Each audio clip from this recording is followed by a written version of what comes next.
Hi friends, welcome to யெஸ்மா சமையல். இன்றைக்கி பார்த்தீங்கன்னா நம்மளோட சேனலில் கத்திரிக்காய் கறி எப்படி செய்யலான்னு பார்க்கலாம். இது ரொம்ப டேஸ்டான ரெசிபி. இந்த ரெசிப்பியை நம்ம தயிர் சாப்பாடு, ரசம் சாப்பாடு, பருப்பு சாப்பாடு, சாதாரணமாக வெறும் சாப்பாட்டில் கூட இதை போட்டு நல்லா பெரட்டி சாப்பிட்லாம். அந்த அளவுக்கு டேஸ்ட்டாக இருக்கும். பெஸ்ட்டு சைட் டிஷ் ரெசிப்பியாகவும் இருக்கும். வாங்க எப்படி செய்யலான்னு பார்த்துடலாம்.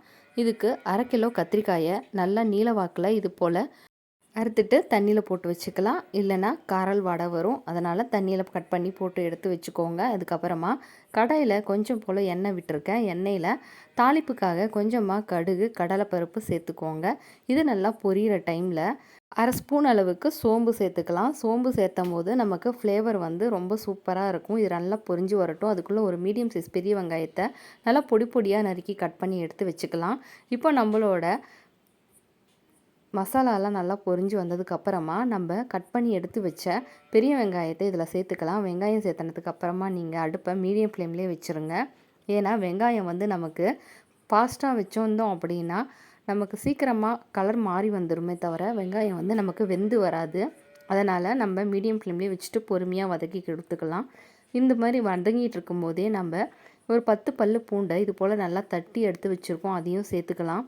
இப்போ வெங்காயம் கூடவே பூண்டும் சேர்ந்து நல்லா வதங்கி வரட்டும். ரெண்டுமே சேர்ந்து வதங்கும் போது அவ்வளோ ஒரு ஃப்ளேவராக இருக்கும். ரொம்ப வாசமாக இருக்கும்.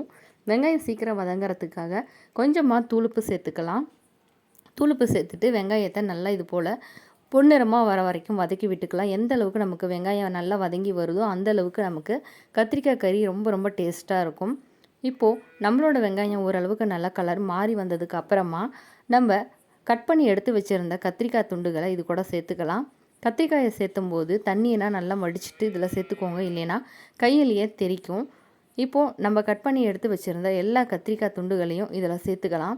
நம்ம இதுக்கு தண்ணி எதுவுமே சேர்த்தக்கூடாதுங்க. நம்ம இதை எண்ணெயிலே தான் முழுக்க வதக்க போகிறோம். அதனால் எண்ணெய் கொஞ்சம் 50 மில்லி அளவுக்கு ஊற்றிருக்கேன். ஏன்னா இப்போ நம்ம 1/2 கிலோ கத்திரிக்காய் எடுத்துருக்கோம். அதுக்கு 50 மில்லி எண்ணெய் கரெக்டாக இருக்கும். இப்போது அடுப்பை மீடியம் ஃப்ளேம்லேயே வச்சுருந்தோம் இல்லை, நம்மளோட கத்திரிக்காய் ஓரளவுக்கு நல்லா கலர் மாறி வர ஆரம்பிச்சிருக்கு.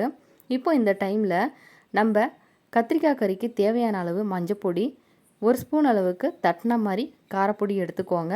கூடவே தேவையான அளவு உப்பு சேர்த்துக்கலாம். நம்ம ஏற்கனவே வெங்காயத்தில் கொஞ்சம் சேர்த்துருக்கோம்.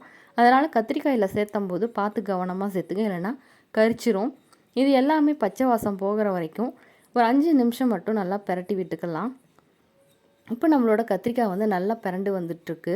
இந்த டைமில் அதே மாதிரி 1 ஸ்பூன் தட்டின மாதிரி நம்ம கறி மசால் பொடி சேர்த்துக்கலாம்.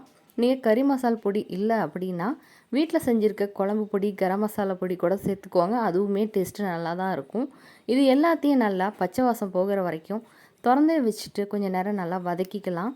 இதுக்கப்புறமா நம்மளோட கத்திரிக்காய் கறி பாருங்கள் நல்லா எண்ணெயிலே சுருள வதங்கி வரும்.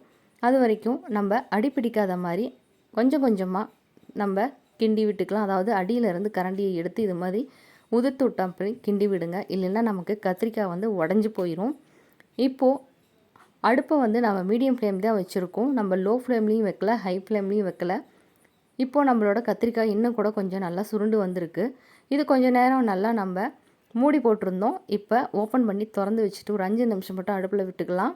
நம்மளோட கத்திரிக்காய் கறி ரொம்ப டேஸ்ட்டாகவும் சூப்பராகவும் ரெடி ஆகிடுச்சுங்க. ரொம்ப ஈஸியாக நம்மளோட கத்திரிக்காய் ஒவ்வொன்றும் தனித்தனியாக உதிரியாக வருது பாருங்கள். அந்த அளவுக்கு நமக்கு கத்திரிக்காய் உதிரியாக இருக்கிற மாதிரியே ரொம்ப ருசியாகவும் இருக்கும். இதை நீங்கள் ரசத்தோடையோ, தயிரோடையோ, பருப்பு சாம்பாரோடையோ, இல்லை நீங்கள் வேறு எந்த வெரைட்டி ரைஸ் செஞ்சுருந்தாலுமே, வெறும் சாப்பாடு செஞ்சுருந்தாலுமே கூட இதை போட்டு நல்லா சாப்பிட்டீங்கன்னா ரொம்ப டேஸ்ட்டாக இருக்கும். கண்டிப்பாக நீங்களும் உங்கள் வீட்டில் ட்ரை பண்ணி பாருங்கள்.